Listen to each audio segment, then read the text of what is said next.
আমি আরও একটি চমৎকার দৃশ্য আপনাদের দেখাতে চেয়েছিলাম, সেটা হচ্ছে মাছের। ওনারা একদম সকালবেলা মাছ ধরে নিয়ে আসেন, এসে সমুদ্রের পাড়ে একদম মাছ বিছিয়ে রাখেন। তারপর হচ্ছে এখান থেকে পাইকারি বিক্রি হয়, সেটা আবার বাজারে নিয়ে যায়।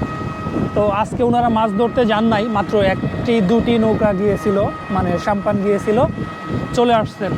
এটার কারণ হচ্ছে যে এই যে পানির যে ঢেউ দেখতেছেন, যে ফ্লোটা দেখতেছেন, এটা কিন্তু আরেকটু দূরে থাকে, আরেকটু দূরে বলতে অনেকটা দূরেই থাকে। তো পানি বেড়ে যাওয়ার কারণে ওনারা যাননি, আবহাওয়া খারাপ হওয়ার কারণে ওনারা মাছ ধরতে যাননি। সুতরাং দেখতে পাচ্ছেন আজকে আমরা মাছ, নতুবা চমৎকার একটি দৃশ্য আমি আপনাদের দেখাতে পারতাম। মাছের যে দৃশ্য একদম ওনারা যেভাবে বিছিয়ে রাখে, বিছানা পেতে বিছিয়ে রাখে, সেটা আমি দেখাতে পারতাম। সামুদ্রিক নানান ধরনের মাছ। তো এই মুহূর্তে আমি যাচ্ছি একদম বাংলাদেশের শেষ সীমানা, টেকনাফের 0 পয়েন্টে, ঠিক সামনের দিকে। চলুন আমরা।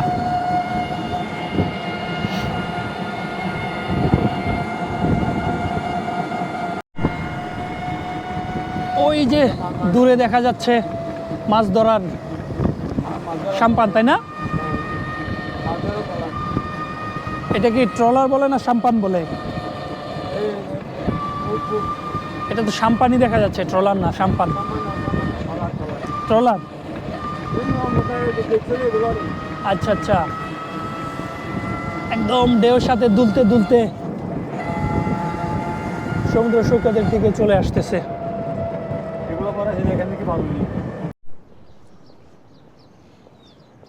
চলে আসলাম একদম 0 পয়েন্টে, টেকনাফের। এটি ছোট্ট একটি পার্ক, খুবই ছোট।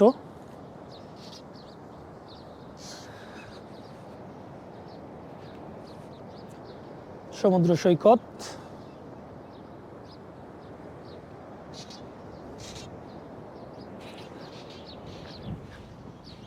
এইখানটাতে কয়েকটা ঝাউ গাছও দেখা যাচ্ছে।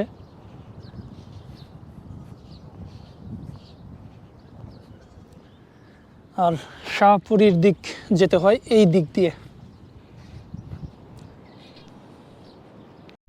যেহেতু বাস থেকে নেমেই আমি অটোতে করে চলে আসছি এই জায়গাটাতে, নাস্তা করা হয়নি। এখানে কিছু দোকান রয়েছে, এখান থেকে আমি কিছু নাস্তা করে নিব।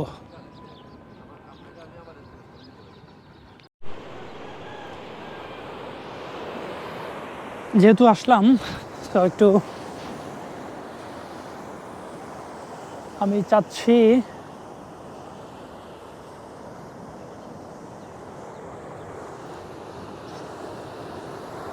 একটু তীরে যাওয়ার জন্য। একদম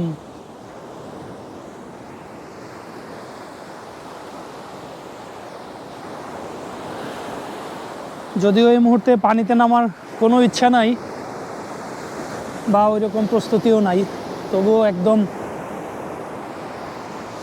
এই পরিষ্কার নীলাভ পানি দেখে আসলেই উপরে দাঁড়িয়ে থাকা আসলেই খুব কষ্টকর হয়ে যাবে পানিতে না নেমে। সো আমি একদম নিচেই চলে আসলাম।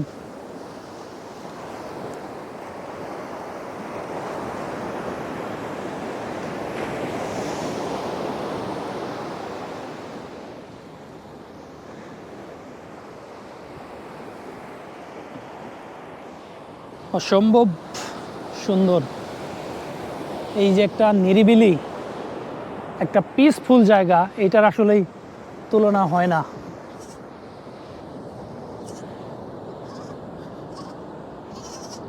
কক্সবাজার তো অনেকেই অনেকবার এসছেন, তো একবার টেকনাফ এসে দেখুন।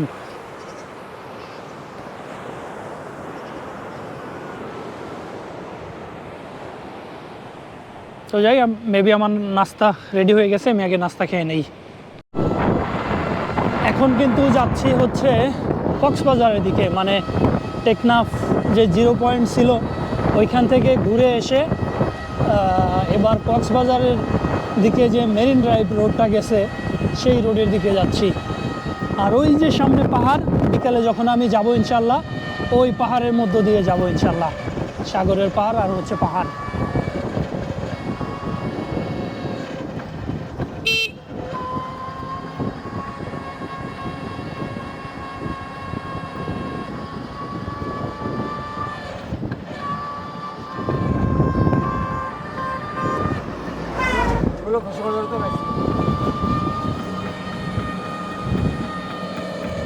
থামেন কাকা।